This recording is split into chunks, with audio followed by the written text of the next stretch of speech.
Chapter 1. A Book of Magic. Dawn was breaking in the Frog Creek woods. Jack saw light shining up ahead. He ran toward it. He ran so fast he couldn't hear his feet hitting the ground. He couldn't feel the frosty winter air. As Jack got closer to the light, he could see the magic treehouse at the top of the tallest oak. A girl and boy were looking out the window. The girl had dark wavy hair and sea-blue eyes. The boy had tousled red hair and a big grin on his face. As the two kids waved at him, Jack felt incredibly happy. Jack, wake up! Jack opened his eyes. His sister Annie was standing beside his bed. She was wearing her winter jacket. It was barely light outside. I just had a dream about the treehouse, she said. Really?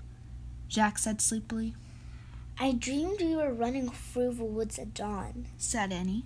And when we got to the treehouse, Teddy and Kathleen were there waiting for us. Jack sat up. I just had the same dream, he said. Meet you downstairs, said Annie. Annie left Jack's room. Jack jumped out of bed, put on his glasses, and threw on his clothes. He grabbed his winter jacket and his backpack. Then he slipped quietly down the stairs and out the front door.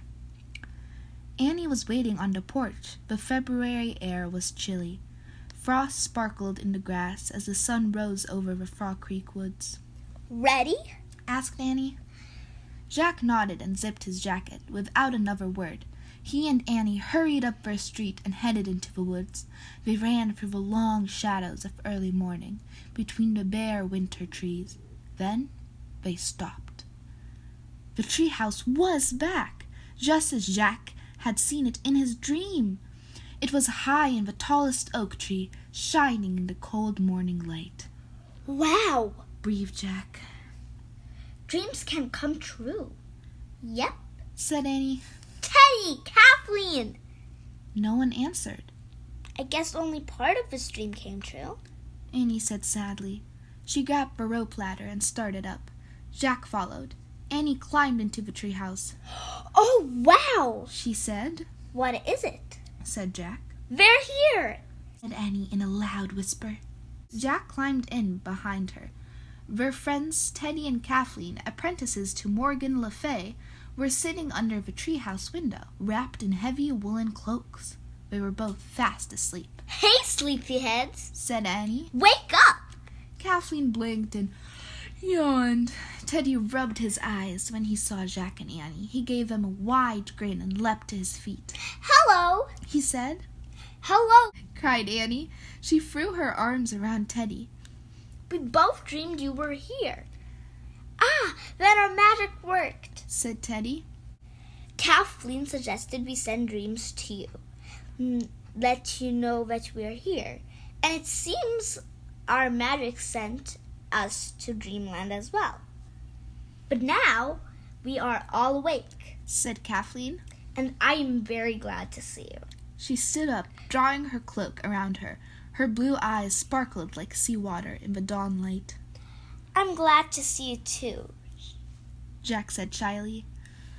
Are you taking us on another Merlin mission? said Annie. Not exactly, said Teddy. Merlin has the most important mission for you, but this time we will not be going along. Oh no! said Annie. What if we need your magic to help us? Teddy and Kathleen looked at each other and smiled.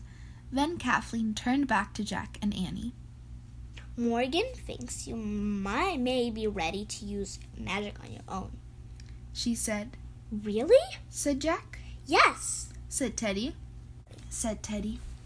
Merlin has a most important mission for you, but this time we will not be going along.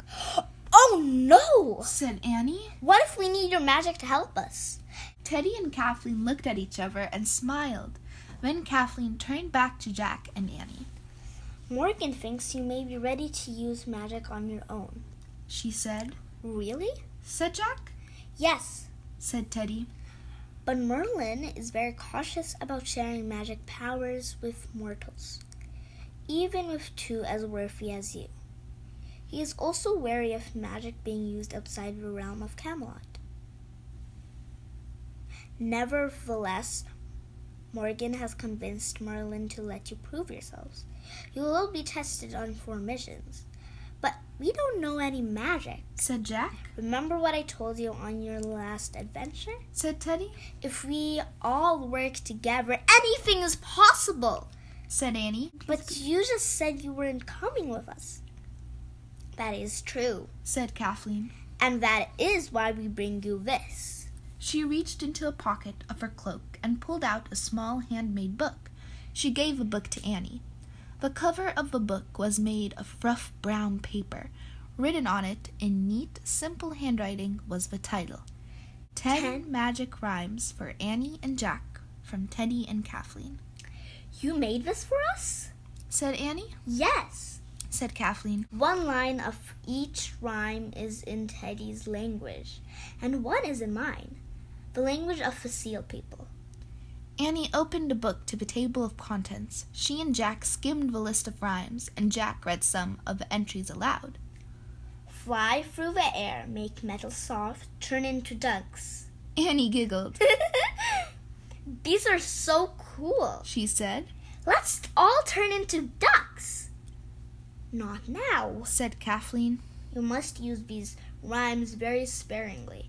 There are only 10 rhymes in the book, and each can only be used once. They are meant to last you for 4 journeys. 4? said Jack. Ice, said Teddy. Merlin has agreed that you can use your magic wisely on 4 missions. He will teach you the secrets that will allow you to make magic on your own. Oh boy, said Annie. Jack put the book of magic rhymes in his backpack. So where are we going on our first mission? He asked. This research book from Morgan will tell you, said Teddy. He took out a book and handed it to Jack. The cover showed a bright, colorful city surrounded by water. Jack read the title aloud. A Visit to Venice, Italy. I've heard of Venice, said Annie. Last year, Aunt Gail and Uncle Michael went there on vacation. Tis a city that is long welcomed travelers, said Teddy. But you and Jack will travel to Venice off 260 years ago. What will we do there? asked Jack. Merlin has prepared careful directions for you, said Teddy. He pulled a letter out of a pocket in his cloak and gave it to Jack. Read this when you get to Venice, okay? said Jack. He put Merlin's letter and Morgan's research book into his backpack. Wait a minute, said Annie. If we take the treehouse to Venice, how will you guys get back to Camelot? Teddy and Kathleen smiled and held up their hands. They each wore a ring made of pale blue glass. These magic rings belong to Morgan, said Kathleen. They will take us home. Remember, Teddy said to Jack and Annie, follow Merlin's directions carefully. If you prove yourselves to be wise and brave helpers, he will call for you again soon. Kathleen nodded. Goodbye now, she said to Jack and Annie. Good luck. Kathleen and Teddy raised their glass rings to their lips. Together they whispered words too softly to be heard, then blew on their rings. Before Jack and Annie's eyes, the 2 young sorcerers began to fade into the cool morning air. In an instant they had disappeared completely. They're gone, breathed Jack. I guess it's time for us to go too, said Annie. Jack took a deep breath. Then he pointed at the cover of a Venice book. I wish we could go there, he said. The wind started to blow, the tree house started to spin. It spun faster and faster, then everything was still, absolutely still.